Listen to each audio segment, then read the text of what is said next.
senadores y diputados iban a estar en un edificio maravilloso, con un arquitecto fabuloso de origen francés llamado Émile Bernard. Es el que gana, digamos, la licitación que da Porfirio Díaz, y por ahí en la cabina tenemos un material que les traje para poder conocer al responsable de ese diseño. Él es el arquitecto Émile Bernard, francés. Ahí está la maqueta de lo que iba a ser el proyecto del Palacio Legislativo. No, imagínate que se fueran a ir a dormir ahí. Mira qué belleza.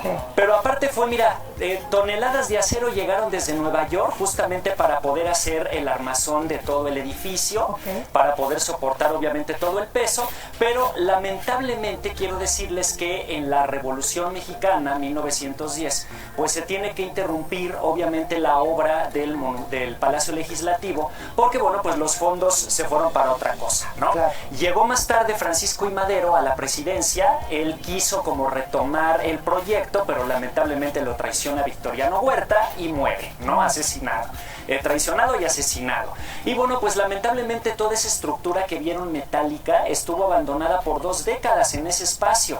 De hecho, ya el gobierno empezaba a desmantelar todo eso, ya no sabían qué hacer exactamente con toda esa estructura que quedó de la cúpula del llamado Salón de Pasos Perdidos de lo que iba a ser el palacio, hasta que fíjense que en los años 30 un arquitecto que vivía por ahí llamado Carlos Obregón Santacilia, muchos han de conocer sus obras. Por ejemplo, él hizo el edificio Guardiola, que está ahí sobre Eje Central y Madero, atrasito del Banco de México, enfrente del Palacio de los Azulejos y la Torre Latinoamericana, donde está la bóveda del banco. Y bueno, pues él va con el secretario de Hacienda en ese entonces y le dice: oye, hay que rescatar esa estructura porque forma parte de nuestra historia. Y miren, irónicamente, la obra la paró la Revolución Mexicana y decidió hacer un monumento dedicado a la Revolución. Vamos a ver el material que les traje sobre esto. Miren, él es el arquitecto Carlos Obregón Santacilia. Atrás está la maqueta ya del monumento. Ahí se puede ver el proyecto que él realiza.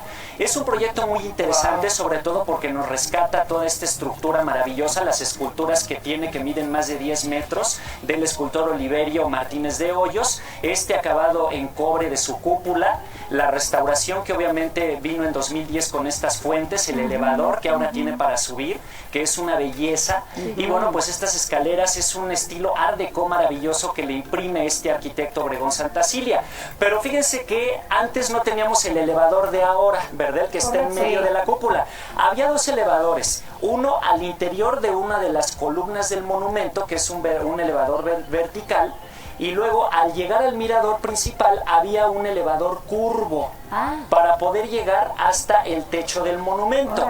Y fíjense, algo que casi nadie sabe es que adentro le diseñaron un salón presidencial. O sea, era para que el presidente, si tuviera invitados o embajadores, o si iba a firmar un documento importante, fueran al Monumento a la Revolución a firmarlo, ¿no? Pero pues casi nunca utilizaron ese lugar. Hoy en día es un mirador que se puede visitar. Son 2 miradores, justamente el de la primera planta, y hasta arriba, digamos en el chipotito del monumento, está un mirador a 360 grados. Y quiero decirles que es una experiencia verdaderamente interesante visitar este espacio, que mucha gente pues no tiene este recuerdo de que iba a ser nuestro gran Palacio Legislativo.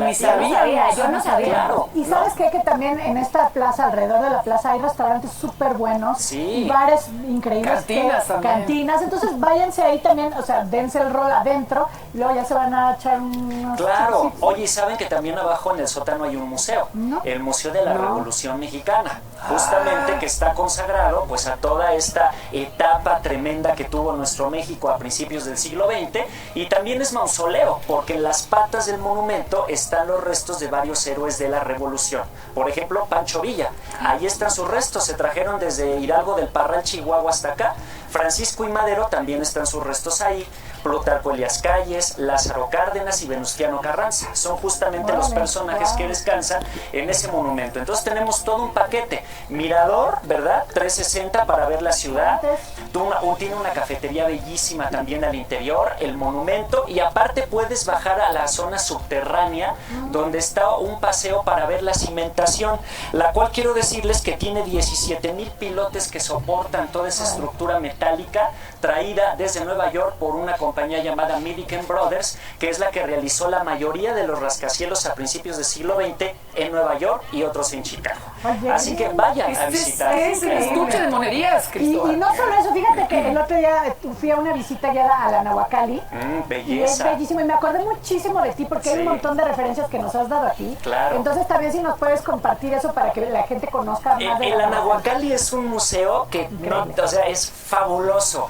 ¿Qué les parece la siguiente semana? Nos echamos en la Nahuacalli. Les voy a hablar a los amigos de la Nahuacalli para avisarles que la siguiente semana a Nahuacalli aquí en Qué Chulada. A todo dar.